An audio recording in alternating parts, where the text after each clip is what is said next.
최근 바이오주의 리픽싱 사례가 급증하고 있고 그러한 이유를 분석한 영상을 지난 일요일에 업로드했는데 상당히 반응이 좋았습니다. 금일 방송을 보시고 해당 영상을 같이 보시면 리픽싱에 관해 전반적인 이해가 가능할 것입니다. 오늘은 지난 시간에 이어서 리픽싱 시기와 전환가액을 계산하는 방법과 과거 리픽싱이 발생했을 때를 알아보고 전후의 주가 변동에 대해서 분석해 보겠습니다. 리픽싱을 이해하려면 메자닌 투자를 먼저 이해하시는 게 좋습니다. 리픽싱과 메자닌은 주식 투자 시에 자주 접하게 되는 용어이니 이번 기회에 확실하게 숙지해 보겠습니다. 메자닌은 이탈리아어 메자니오에서 유래된 말로 1층과 2층 사이의 공간을 의미합니다. 저위험과 고위험의 중간 상품으로 중위험 투자 상품이라고 합니다. 주로 CB나 EB, 그리고 HLB가 발행한 BW 등이 이에 해당됩니다. 쉽게 말해서 안전한 1층과 위험한 2층 사이의 중간에 위치한 공간이라고 이해하시면 오래 기억되실 겁니다. 그렇다면 CB와 BW와 EB는 어떤 차이가 있는지 알아보겠습니다. 가장 일반적인 메자닌 상품인 CB는 주식으로 전환할 수 있는 사채로 주식으로 전환하면 채권으로의 기능은 없어집니다. 투자자 입장에서는 주가가 상승하면 주식으로 전환하면 되고 주가가 하락하면 원금과 이자를 받고 계약을 끝내면 됩니다. 주주 입장에서는 기본적으로는 악재이지만 투자받는 명분이 확실하거나 투자한 회사가 유망기업이라면 호재로 인식되기도 합니다. 다음으로 EB는 교환사채라고 하며 주로 회사 보유의 자사주를 대상으로 발행하기 때문에 보유 주식이 늘어나지 않고 발행가가 현재 주가보다 높다면 호재로 인식되기도 합니다. 그러나 최근의 KH바텍 사례처럼 공시 전에 주가가 미리 상승했다가 막상 호재 공시가 뜨면 뒤늦게 몰려든 개미들이 고점에서 물량을 떠한 게 될 수도 있으니 주의하셔야 합니다. 마지막으로 HLB가 10월 20일에 공시한 BW는 신주 인수권부 사채로 CB와 유사합니다. 신주를 인수한 후에도 사채를 만기까지 보유한다면 이자와 원금까지 받을 수 있도록 추가 옵션이 있는 사채라고 이해하시면 됩니다. 그럼 이제 리픽싱 관련 공시를 읽어보고 내용 확인과 리픽싱 계산 방법을 알아보겠습니다. 참고로 주식 초보자분들은 공시 내용이 이해가 안 될 수 있습니다. 바로 이어서 이해하기 쉽게 설명드릴 테니 일단 한번 들어보시기 바랍니다.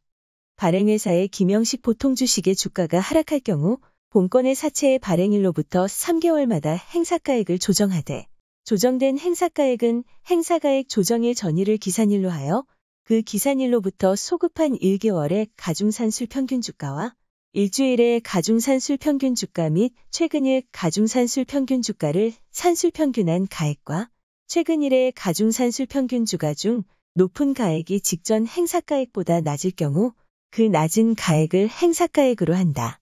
다만 새로운 행사가액은 발행 당시 행사가액, 즉 조정일 전 신주의 할인 발행 등의 사유로 행사가액을 이미 조정한 경우에는 이를 감안하여 산정한 가액의 70% 미만인 경우에는 발행 당시 행사가액의 70%를 행사가액으로 한다.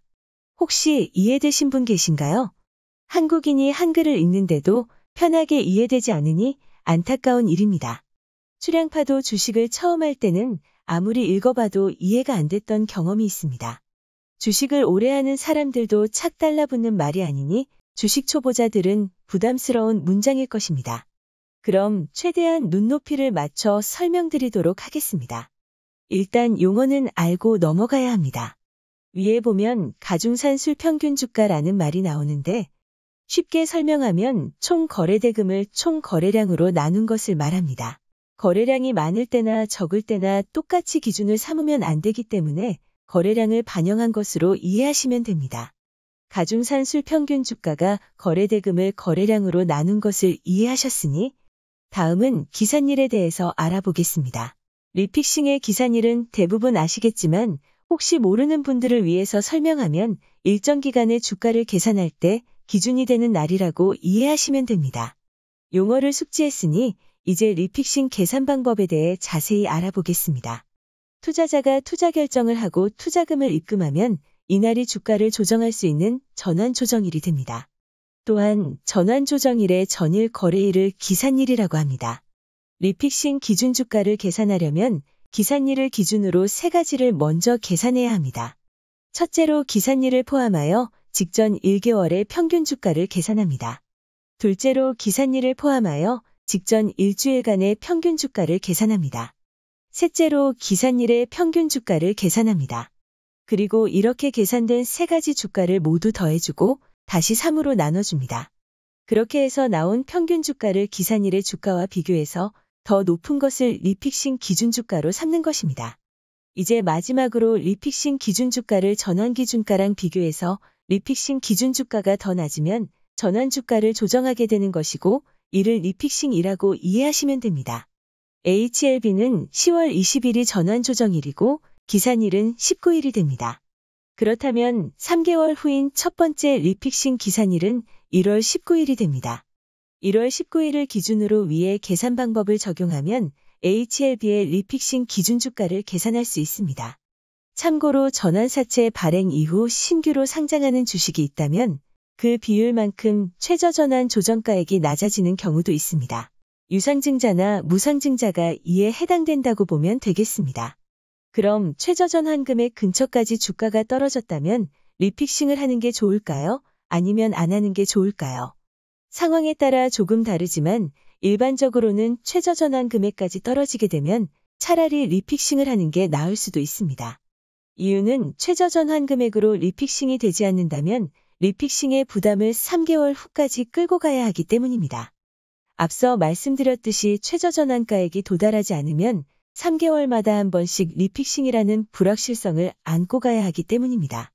또 다른 이유는 이번 BW 투자자들이 순수한 목적으로 투자했는지 다른 검은 속이 있는지는 확실치는 않으나 어떤 상황이든 간에 최저전환가액을 찍어서 나쁠 것이 전혀 없기 때문입니다.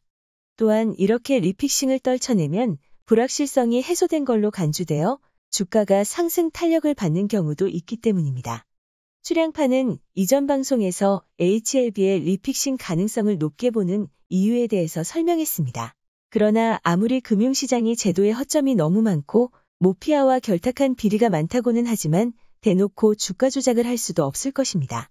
이해관계가 상충되는 집단의 눈치도 봐야 하고 모종의 검은 시나리오가 있다고 가정해도 돌발 변수가 생겨서 짜여진 각본대로 진행되기가 쉽지 않을 수도 있을 것입니다.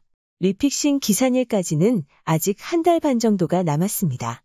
짧지 않은 기간이긴 하지만 만약 검은 세력들이 실제로 존재하고 인위적으로 주가를 조정하는 게 맞다면 그들의 입장에서는 그리 긴 시간도 아닐 것입니다. 적당히 파동을 만들며 하락시켜야 의심을 덜 받기 때문입니다. 아무튼 현재 주가를 보면 가능성이 높아진 것은 사실입니다. 지금 주가는 작년 코로나 팬데믹이 최고로 달했을 때의 최저가 수준입니다. 나노코박스가 가짜라고 해도 이해할 수 없는 주가입니다. 앞선 방송에서 다양한 정황 증거를 언급하기도 했는데 아무튼 너무 상식적이지 않은 상황이라 출양파는 모종의 음모가 있다고 추정하고 있으며 다양한 가능성을 염두에 두는 것이 오히려 마음이 편하다는 생각입니다. 마지막으로 리픽싱 사례와 리픽싱을 전후해서 주가가 어떻게 움직였는지를 과거 리픽싱이 확정되고 나서 전후 3개월의 주가의 흐름을 통해서 알아보겠습니다. 단순히 리픽싱을 기준으로 주가를 볼 게 아니라 당시의 상황을 같이 들여다봐야 하는데 오늘은 시간 관계상 리픽싱 확정일과 전후의 주가 흐름을 확인하는 것으로 방송을 마무리하겠습니다. 참고로 2021년 10월 20일에 HLB가 공시한 신주인 수권 부사채권의 조정 전 전환 가능 주식수는 111만 1934주입니다. 이를 기준으로 과거 리픽싱 전환 가능 주식수와 비교해 보겠습니다. 가장 최근 전환가액 조정 공시가 나온 것은 2021년 6월 18일이었습니다. 조정 전 전환가액은 39,636원이고 조정 후 전환가액은 33,757원이었습니다. 조정 전 전환 가능 주식수는 743,768주로 이번 리픽싱 가능 전환 주식수에 비해 비중이 크지 않습니다. 다음은 2020년 3월 18일입니다. 조정 전 전환가액은 10만 4,689원이고 조정 후 전환가액은 8만 9,209원이었습니다. 차트에 보이는 주가는 권리락 후에 조정된 주가이니 참고해서 보시기 바랍니다. 조정 전 전환 가능 주식수는 38만 2,084주로 마찬가지로 이번 리픽싱 가능 전환 주식수에 비해 비중이 크지 않습니다. 다음은 2019년 9월 16일입니다. 조정 전 전환가액은 81,780원이고 조정 후 전환가액은 57,240원이었습니다. 차트에 보이는 주가는 권리락 후에 조정된 주가이니 참고해서 보시기 바랍니다. 조정 전 전환 가능 주식수는 244,558주로 마찬가지로 이번 리픽싱 가능 전환 주식수에 비해 여전히 비중이 작은 편입니다. 이후 2016년까지 조정 전 전환 가능 주식수를 전부 살펴보았으나 가장 큰 비중이 288,267주로 이번 리픽싱 가능 전환 주식수에 비해 현저히 작은 비중이라 비교 표본으로는 적합하지 않았습니다. 마지막으로 구독자 토론방 관련하여 공지를 하고 방송을 마치겠습니다. HLB 토론방을 만들자는 구독자님들의 의견을 반영하여 LB 토론방을 만들었습니다. HLB와 HLB 그룹주 관련해서 유용한 토론방이 되기를 기대하겠습니다.